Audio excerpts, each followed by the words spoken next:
Hoje, a gente vai mergulhar fundo num conflito que, honestamente, é fascinante. É aquele choque clássico e profundo entre as grandes instituições objetivas e a complexa existência de cada um de nós. A gente vai traçar um paralelo bem inusitado entre a filosofia lá do século XIX na Dinamarca e uma história surpreendente do primeiro século.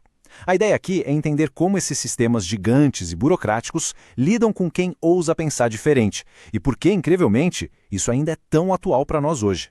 Para começar, vamos pensar juntos nessa provocação. Dá para ser considerado religioso ou parte de uma fé só por causa do CEP de onde a gente nasce? Parece meio absurdo, né? Mas a ideia aqui é justamente desafiar aquela noção padrão de que a espiritualidade ou as nossas convicções mais profundas são coisas que a gente simplesmente herda, como se fosse um traço genético ou um passaporte. Olha só como o filósofo Søren Kierkegaard resumiu isso de um jeito brilhante e super irônico. Ele brincava com a lógica de uma esposa de burocrata da época que dizia que, bom, se o livro de geografia fala que a Dinamarca é um estado luterano, então é óbvio que o marido dela era cristão. O sarcasmo dele escancara o absurdo que é tratar algo tão íntimo e transformador quanto a fé como um mero dado estatístico para o governo. Então, a nossa rota hoje vai ser a seguinte. A gente vai começar desconstruindo a ilusão da religião burocrática, depois vamos ver a tragédia pessoal pesada do próprio Kierkegaard, entender esse embate de sistema contra existência, analisar a fúria dos religiosos num contexto histórico bem diferente e fechar com uma reflexão sobre a verdade subjetiva. É literalmente uma jornada para dentro de nós mesmos. Bom, indo direto para o nosso primeiro ponto, a ilusão da religião. Imagina a Europa do século XIX, onde aquela cristandade dinamarquesa dominava tudo. Era um cenário super confortável, onde ter o nome na lista da igreja importava 1000 vezes mais do que ter alguma convicção real. Tem um artigo acadêmico excelente que baseia a nossa conversa de hoje e deixa muito claro por que o Kierkegaard batia tanto de frente com essa igreja de Estado luterana. Para ele, a instituição transformava a religião num sistema frio, imposto de cima para baixo, sabe? Em vez de ser uma escolha existencial de verdade, virou só uma obrigação civil, totalmente esvaziada de significado. E a ironia triste da coisa toda é que a prioridade ali era puramente burocrática. O foco era manter os números altos, focar nos membros que contribuíam financeiramente e garantir que todo mundo andasse na linha do Estado. A verdadeira cura interna, aquela transformação real que as pessoas precisavam, isso acabou sendo deixado totalmente de lado. Era literalmente só um carimbo no papel. Mas por que o Kierkegaard pegou tão pesado com essa superficialidade toda? É aí que a gente entra na segunda parte. Para entender a cabeça dele, a gente tem que sair do conforto dos livros e olhar de frente para a tragédia real e nua e crua que moldou a vida desse cara. Essa linha do tempo mostra o peso esmagador que a família dele carregava. Olha a loucura. Lá em 1768, o pai dele, vivendo na miséria extrema, subiu numa colina e amaldiçoou a Deus. Depois disso, a família tomou uma pancada atrás da outra. A esposa e vários filhos foram morrendo precocemente em sequência. O pai, tomado pela culpa, colocou na cabeça que a família inteira tinha sido amaldiçoada por causa daquele episódio na colina. Aí é que tá o pulo do gato.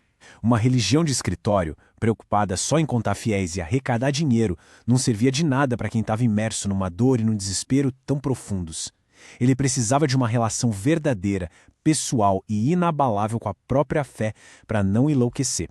Não é à toa que os estudiosos dizem que ele escrevia com sangue e muita, mas muita melancolia. E isso leva a gente direto para a parte 3, onde a dor pessoal dele se transforma num conceito filosófico simplesmente genial, o embate do sistema contra a existência. Basicamente, a gente tem o choque de duas visões opostas. De um lado, a religião objetiva, super confortável, que funciona na base das regras do Estado e no efeito manada, no estar no meio da multidão. Do outro lado, a religião subjetiva. Essa é pesada, porque ela exige que a pessoa olhe para dentro, passe por uma transformação dolorosa e lute sozinha. E o mais curioso, quem costuma trilhar esse caminho mais autêntico são justamente os excluídos, o pessoal que fica de fora do sistema. Mas como você ensina isso para as pessoas? Não dá para entregar o sentido da vida como se fosse um panfleto no sinal. Então, o Kierkegaard adotou a comunicação indireta. Usando pseudônimos e muita ironia, bem no estilo Sócrates mesmo, ele não tentava ditar regras para ninguém. O objetivo dele era estilhaçar aquele conforto ilusório da galera e forçar cada um a buscar a verdade por conta própria, lá no fundo. O que é fascinante é que a história vive se repetindo. né? Na nossa parte 4, a gente vai ver que esse mesmo conflito exato entre a verdade pessoal e a complacência da instituição já tinha acontecido 1800 anos antes. Olha essa escalada de tensão num relato bíblico. Jesus está na sinagoga falando com a multidão que já dominava todas as regras do sistema. Mas, em vez de afagar o ego daquela galera, ele diz que os pagãos do passado, as pessoas de fora, tiveram mais fé que eles. Pronto. A instituição entra num surto de fúria tão violento que eles arrastam Jesus até a beira de um precipício para tentar empurrar ele lá de cima.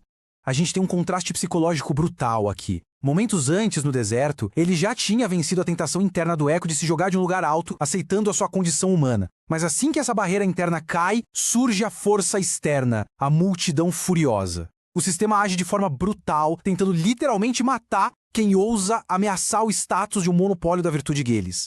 Tudo isso converge perfeitamente para a nossa quinta e última parte, onde a gente amarra a crítica daquele filósofo lá da Dinamarca com a fúria daquele sistema antigo. As grandes lições que ficam dessa nossa jornada são muito claras. Sistemas objetivos sempre vão oferecer ilusões gostosas e confortáveis, e as instituições vão proteger esse status quo com unhas e dentes. Mas a experiência humana crua, a dor de verdade, ela sempre estilhaça qualquer teologia abstrata. No fim do dia, o verdadeiro significado da vida nunca pode ser simplesmente herdado ou carimbado no cartório. Ele exige coragem, angústia e muita responsabilidade pessoal.